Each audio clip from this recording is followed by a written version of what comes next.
Hey there, hungry people. It's Ashra with Food Flip. The winter season is upon us, and we have an epic baked mac and cheese recipe that will warm your soul. This mac and cheese is a combo creamy sauce, chewy pasta, and of course, plenty of cheese.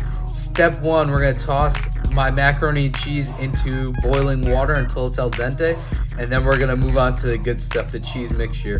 We're going to start with the standard roux, which is a couple tablespoons of butter, a touch of oil. Once that butter is melted, we're going to add a couple tablespoons of flour and whisk that up until we get rid of the raw taste.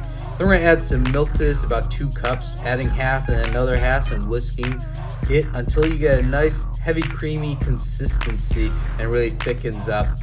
At this point, we're going to dump in half our cheese mixture. I got a blend of Habanaro Jack, white cheddar, truffle, Guyere, but feel free to change that up however you like.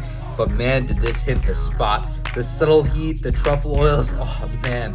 Then we'll add the second half of the cheese and incorporate it really well and mix it up so you get a nice velvety mixture. Once you're done with that, you're going to put your pasta into a cast iron skillet or a baking pan and then toss over that nice velvety cheese.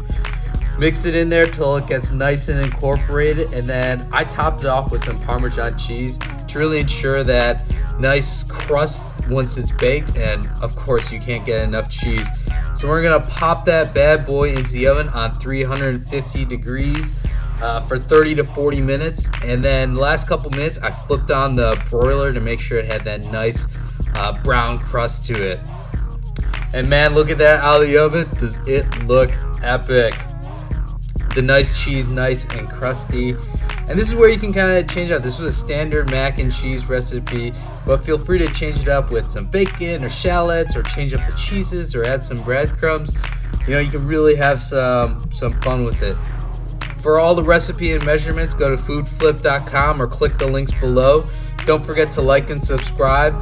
Let us know what you want us to cook next, and remember, stay hungry, and I'll see you guys on the flip side.